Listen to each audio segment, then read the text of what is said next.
two things happened.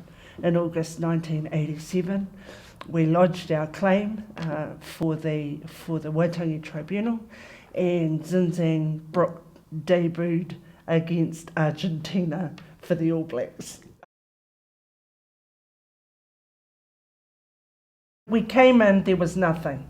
We had no quota to speak of, no money, no land, and we owed some people a lot of money. But we persevered with a belief that we had for a claim, and that claim's eventually been borne out to be right.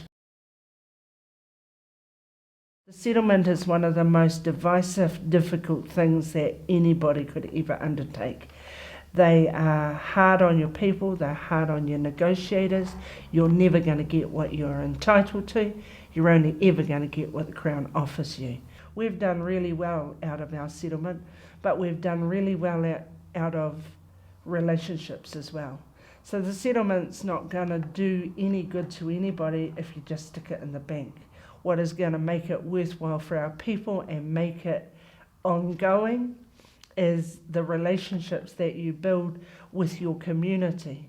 Our tupuna said when she signed the deed with her two children in 1856, I believe she was setting up a future for Rangitāne.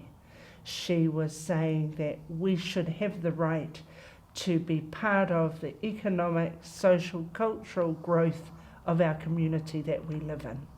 And we're finally at that place. We have the ability to do that. How we do from now will determine how well Rangitāne goes into its future. There is still a lot of work to do, and we're able to do that.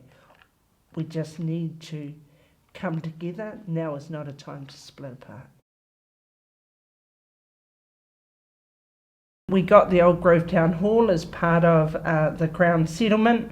It was big enough to put the car park on, and we built a kaipo in here on the acre section that we got at Grovetown, and that fulfilled really that leadership vision from the 50s when they decided that we should have a meeting place where Rangitāne could call its own.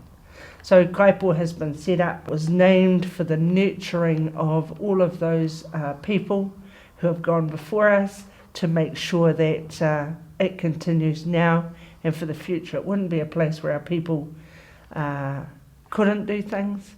It's supposed to be a place that's warm and inviting and is there for all of our people. And I think we've achieved that. We've achieved it really well. Why they stayed here, I believe, is because of the natural environment that they saw when they got here. They saw the taonga that were here. They saw an ability to build a home for their future generations.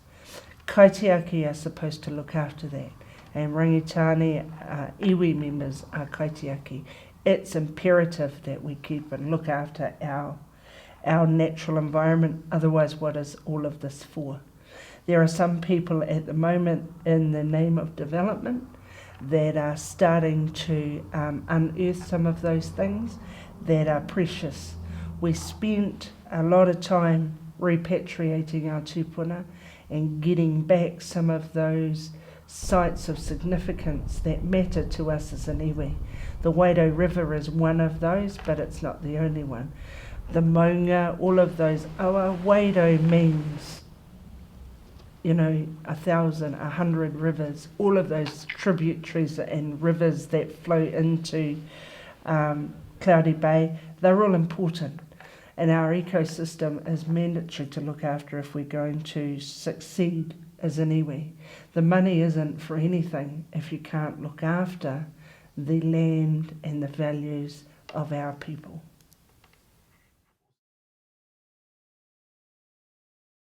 We're actually the lucky ones. We're the people that got to see the fruition of work that generations of others have worked for and never got to see. So for us, I guess we are that generation. We got to bring home 60 tupuna. Who else has been able to do that? who has been able to bring their people home and put them back in the ground. You know, those are massive things that others have died not ever being able to see any of the things that we've achieved. But it's all been on the back of their hard work. So yeah, I don't know that change necessarily. You don't throw out the baby with the bathwater. You don't throw out the old net because you think it's time for a change. How do you even know it's time for a change? Do you just decide, oh, well, you know, these people are used up? Is that how we treat our people? Is that a tikanga thing? Because it's no tikanga that I know of.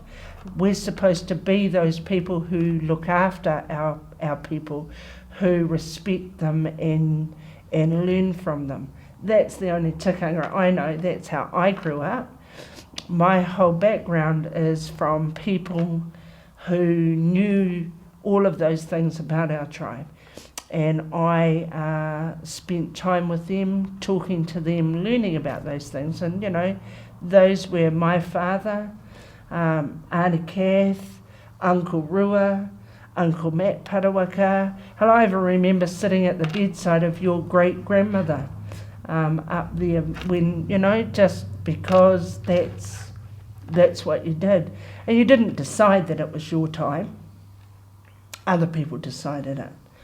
I never wanted to do this. I never thought, yeah, this is what I'm going to be when I grow up.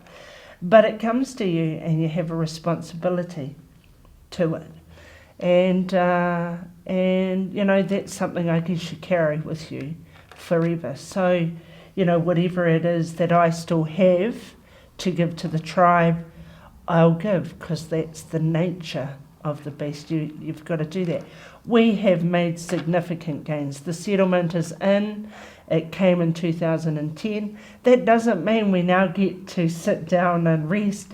There are still so much more work to do. There's still parts of the settlement that are unfinished. There are still structures to put in place.